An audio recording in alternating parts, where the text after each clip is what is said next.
You're going to sign over 15% of this place to your brother. Tonight. Before close. My father said it the way other people say pass the salt. He was sitting at table 7, my best table.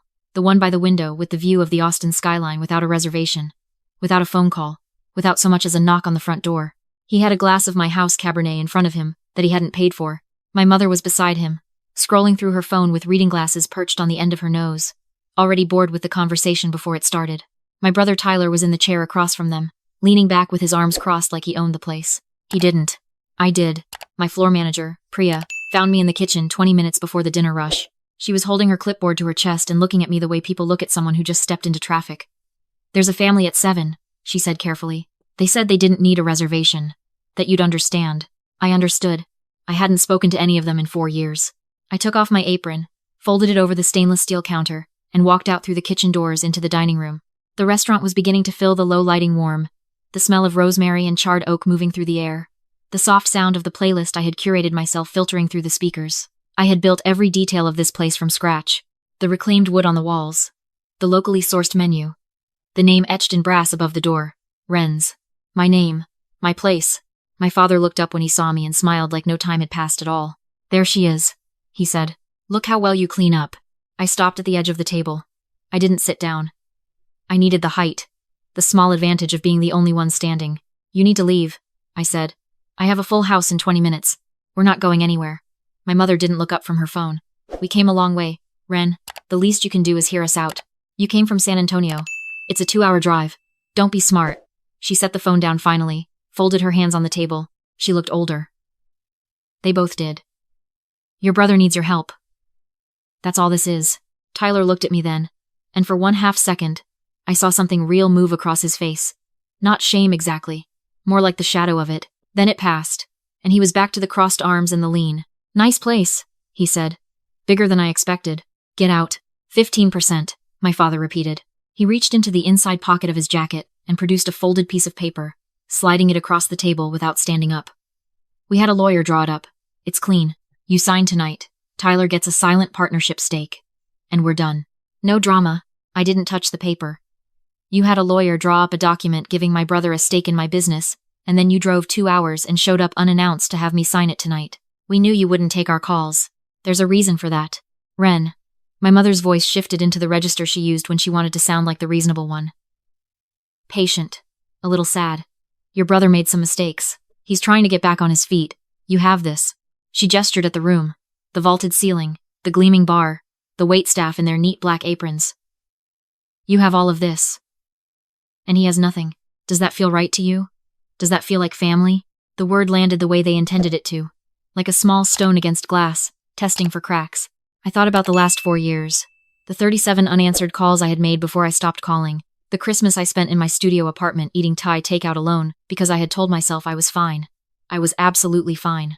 The 2 years I spent paying off the debt, they didn't know I knew about the loan my father had taken in my name when I was 19, using my social security number to cover Tyler's first business. $32,000. It had taken me until I was 24 to find it on my credit report. It had taken me another year to pay it off. They didn't know I knew. That was important. I need to get back to the kitchen, I said. I'll have Priya bring you the check. We're not leaving. My father's voice dropped. The smile was gone. You owe this family, Wren. I don't want to make it ugly, but I will. You want me to start talking to your investors? Your landlord? I know Marcus Chen holds your commercial lease. We went to the same church for 15 years. One phone call, and I can make your life very complicated. There it was. The threat underneath the smile. The reason they had driven 2 hours on a Tuesday. I looked at him for a long moment. I kept my face still. Give me until end of service, I said. 10 o'clock. I'll come back to this table and we'll talk. My father leaned back, satisfied. He picked up the wine glass again. That's all we're asking. I walked back to the kitchen. I did not panic. I want to be clear about that, because what happened next required me to be very calm, and I was. I had spent 4 years building something that could not be taken from me, and I had spent every single one of those years knowing, in the back of my mind, that this moment was coming. Not the specifics, not this table, not this Tuesday, but the shape of it. The return. The hands out. I texted one person. They're here. Table 7. Need you. 3 dots appeared immediately. Then. On my way. Don't sign anything. Diana arrived at 8:45, just as the dinner rush was beginning to thin.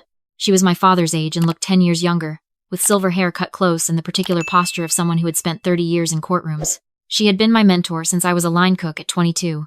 The woman who had taught me the difference between a lease clause and a liability, who had looked at my first business plan and circled 6 things that would have bankrupted me and handed it back without a word of discouragement. She had also, once upon a time, been my family's next-door neighbor. She knew all of them. That was relevant. We sat in my office, a small room off the kitchen that smelled like coffee and printer paper, and I told her everything. She listened without interrupting. When I finished, she was quiet for a moment, turning her coffee cup slowly in her hands. "The loan," she said. "The one in your name. Do you have documentation?" "Everything. The original credit report, the payoff receipts, the bank records. I've had them in a folder for 3 years. She nodded slowly. "They don't know, you know." "No. And your father just threatened to contact your landlord, Marcus Chen." "Yes. Marcus and I have lunch every 3rd Thursday." She set the cup down. "You don't need to worry about Marcus." She was quiet for another moment. "Here's what I want you to think about, Wren. You can call the police right now. Trespassing. Extortion. That threat about your landlord crosses a line. I can have them removed in 20 minutes. I know. But if I do that, they walk out. Tyler gets in a car and drives back to San Antonio, and the loan disappears. The fraud disappears. They've been holding that over me for 4 years without even knowing it, and I stopped. I pressed my fingers flat on the desk. I want it on the table. I want everything on the table." Diana looked at me for a long time. Then something shifted in her expression. Not a smile exactly. More like the acknowledgement of something she recognized. "Tell me what you're thinking," she said. I told her. When I finished, she was quiet again. Then she opened her laptop. "I'll need an hour," she said. "Keep them at the table." I went back out to the dining room. The restaurant had quieted to its late evening rhythm, a few tables still lingering over dessert and coffee, the bar doing steady business.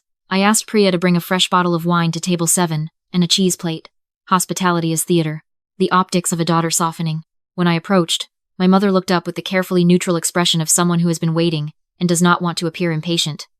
My father had his phone out. Tyler was on his 2nd glass. "I appreciate you waiting," I said. I sat down. The word appreciate cost me something, but I paid it.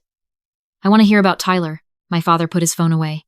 He invested in a property development deal in Dallas. The partner turned out to be a fraud. Tyler lost everything he had put in, plus the investors are coming after him personally. The number they're looking at is somewhere around 200,000. 200,000. He needs a stake in something real. Something with cash flow. The 15% gives him collateral. It shows the investors he has assets. It buys him time to negotiate. And if the investors come after the stake? If they put a lien on my restaurant? My father waved a hand. "That won't happen. You don't know that, Wren." My mother reached across the table and put her hand over mine. The gesture was so practiced, so perfectly calibrated, that I almost admired it. "We know we haven't been perfect. We know there's been distance. But you are the only one in this family who has what it takes to fix this. Tyler doesn't have your discipline. He never did. You were always the strong one, the one who didn't need anyone." She paused. "We counted on that, maybe, more than we should have. But right now your brother needs you to be strong one more time." It was a good speech. It reframed their neglect as evidence of my capability. It transformed 4 years of silence into a compliment. The specific twisted arithmetic of people who have never once considered that their accounting might be wrong. I nodded slowly. "Can I ask you something?" "Of course. When I was 19. The money. Do you know what I'm talking about?" A flicker. Too fast for Tyler to catch, but I had been watching my father's face for 28 years. I saw it. "I don't know what you mean," he said. "The loan. The one someone took out in my name. $32,000. The one that destroyed my credit for 3 years, and that I spent 2 years of my life paying off." I kept my voice even. "Conversational. The way you talk about something that happened to someone else. I'm not angry about it. I just need to know if we're being honest right now." The table was very quiet.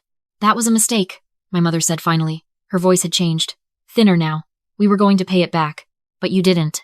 We intended to. And when I found it when I called you, that first time, and you told me it was my responsibility, because I had been living under your roof and eating your food, and that this was just what family does," I stopped. I took a breath. I've thought about that conversation a lot. About that specific math. That I owed you for existing. Tyler hadn't moved. He was staring at the table. "I'm not bringing this up to fight," I said. "I'm bringing it up because I want us to be honest with each other. If we're going to do this, if I'm going to help Tyler, I need everything on the table." My father cleared his throat. "Fine. The loan was a mistake. We handled it badly.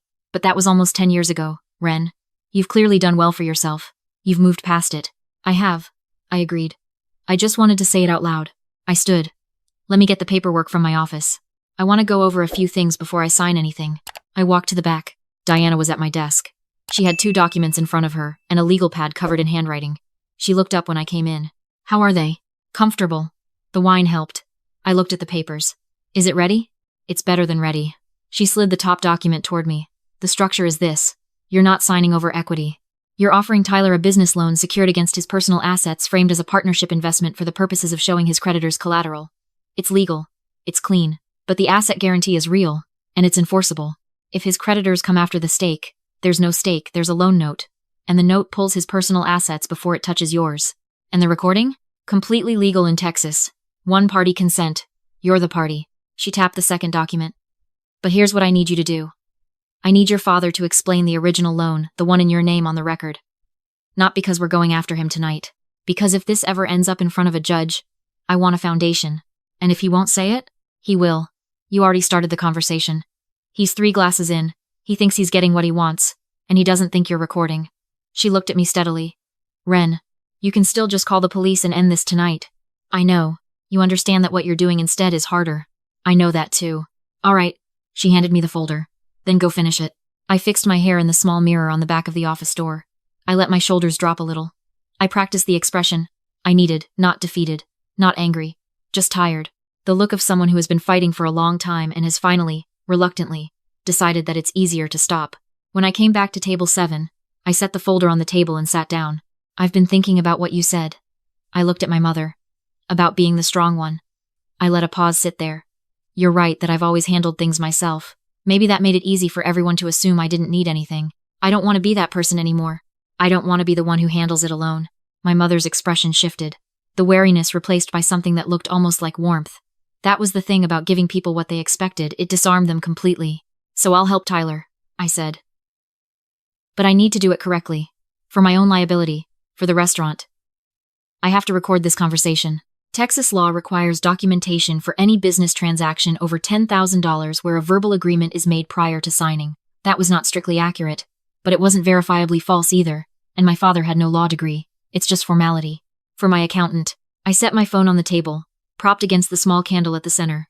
I pressed record. I need you to state that this transaction is a secured business loan from Wren's LLC to Tyler. I paused. What's Tyler's legal entity right now? Do you have an LLC? Tyler shifted in his seat. It's just me. Personal. Okay. So this is a personal loan, secured against Tyler's personal assets. I need you to state that for the record, so that my accountant can categorize it correctly. It keeps it off my personal tax return and books it as a business expense. Otherwise, I'm looking at a 40% tax hit. My father's eyes moved to the phone, then to me, then back to the folder. I could see him doing the math, or what he thought was the math. He saw a daughter covering her bases. He saw paperwork. He did not see a trap. Fine, he said.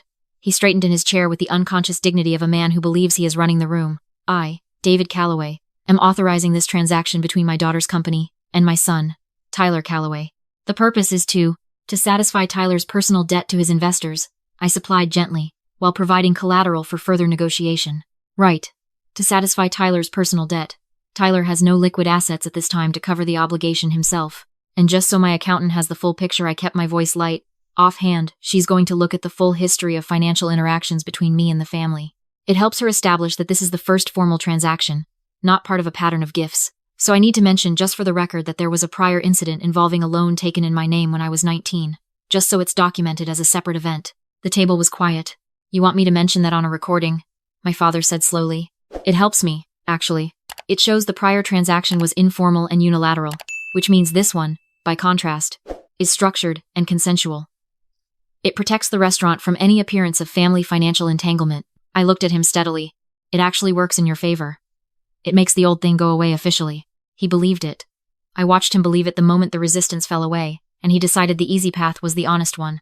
There was a loan taken in Wren's name approximately 9 years ago, he said, looking into the camera of my phone. Approximately $32,000. It was used for family purposes. It was handled informally at the time. He cleared his throat. This current transaction is separate and distinct from that. Perfect, I said quietly. Thank you. I slid the document across the table. It was 11 pages. Dense. Real. Sign on the flagged lines, I said. Tyler on the borrower line. You and Mom as guarantors. Tyler picked up the pen. He looked at the page, and for a moment, just a moment, something crossed his face. A hesitation. What does this clause mean? He pointed to a line near the bottom of page 6. Asset guarantee, I said. Standard for secured loans. It means that if you default, my company has a claim on your assets before any other unsecured creditor. It's just how the bank requires it to be structured. We're not a bank. I know, but I have to follow the same documentation standards or my investors get nervous. I paused. Tyler, if you pay this back, which you will, none of it matters. The clause never gets triggered. It's protective paperwork. That's all. He looked at me for a long moment. I held his eyes and let mine be soft, tired, a little sad. The look of a sister who has been worn down to something gentle. He signed. My father signed without reading it at all. My mother signed after looking at the signature lines and nowhere else. The pen was still in my mother's hand when my phone buzzed on the table. One message from Diana. Transaction complete. Asset search done. He has a house in Pflugerville in his name. Equity positive. I picked up my phone. I stopped the recording. I need to tell you something, I said. My father looked up. The money I was going to wire to Tyler's investors, I wired it this morning. But not to them. I set my phone face up on the table so they could see the screen. I bought the debt note. I paid his investors 60 cents on the dollar. They were happy to take it. Tyler was already a default risk and they wanted out. Silence. What does that mean? Tyler said. His voice had gone flat. It means I'm his creditor now, I said. The $200,000 is still owed. It's just owed to me. The document you just signed confirms that the loan is a personal obligation, secured against your assets, with no liquid means to satisfy it. I turned to my father. And you just confirmed on a recorded conversation that you previously took a loan in my name without my consent, which is fraud, which has a 6-year statute of limitations in Texas. I paused. I'm not going to the police with that recording. Not tonight. But I'm going to keep it. My father's face had gone very still. You can't do this, my mother said. Her voice cracked for the first time. Wren, you can't, this is your family. Tyler. I turned to my brother. The anger I expected to feel wasn't there. What was there was something quieter and more permanent. I spent 2 years of my life paying off a debt I didn't take out. I rebuilt my credit from nothing. I built this restaurant without a single dollar from any of you. Without a phone call. Without a co-signer. Without anyone in this family showing up once. Not once. Not when I got the lease. Not when I opened. Not when I won the Austin Chronicle's Best New Restaurant 2 years running. I stopped. I would have helped you. If you had just called me. If any of you had just called me like a person and asked. Tyler didn't say anything. He was looking at the table. The asset guarantee gives me a legal claim on your house, I said. I'm not going to foreclose on it. I'm going to have Diana file a lien, which will prevent you from selling or refinancing without satisfying the note first. You'll make payments on a schedule she'll send you. 3% interest. It's less than you'd get anywhere else. This is extortion, my father said. His voice had changed. The ease was gone. What was underneath it was something harder and smaller. It's a legal business transaction that you agreed to and signed. I stood. I picked up the folder. I'm going to ask you to leave now.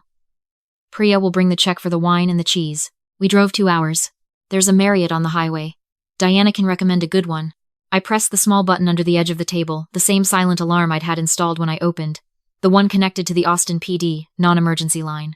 They would send someone to the door in 10 minutes. Just enough time for everyone to understand the conversation was over. Your father just confessed on a recording to taking a fraudulent loan in your name, I said, quietly, so only my father could hear it. I have been carrying that for 9 years. I want you to understand that I'm not doing this to punish you. I'm doing this because I am done being the only one in this family who pays for things. I walked back toward the kitchen. Priya caught my eye near the bar. I gave her a small nod. She turned toward table 7 with 2 menus pressed flat against her chest, and I pushed through the kitchen doors, into the warmth, and the noise and the smell of my restaurant. Diana was waiting in the office. She looked up when I came in. It's done, I said. She held out her hand for the folder. She opened it, checked the signatures, checked the pages in order, and set it on the desk. Then she looked at me. How do you feel? I thought about it honestly. Like I paid off a debt, I said. She nodded once. The way she nodded when something was correct and didn't need elaboration. 6 weeks later, Diana filed the lien. The court processed it without incident. Tyler set up automatic payments in January, small ones, manageable, the kind that would stretch across years. He never called to argue. He just paid. My father called once, from a number I didn't recognize. About 3 weeks after that Tuesday, I let it go to voicemail. He talked for 4 minutes about fairness and family and legacy, and what I was doing to the people who raised me. I listened to it twice. Then I deleted it. The restaurant had its best quarter in March. I hired 2 new line cooks and extended our hours on weekends. The reclaimed wood on the walls had aged to the exact shade I'd imagined when I first sketched the room on a cocktail napkin in a diner at 2 a.m. Working a double shift, 23 years old and certain of nothing except the shape of what I was building toward. My mother texted me once. 4 words. I hope you're happy. I looked at it for a long time. I typed back 2 words. And I meant both of them. I am. Then I blocked the number, went back to the kitchen, and got to work.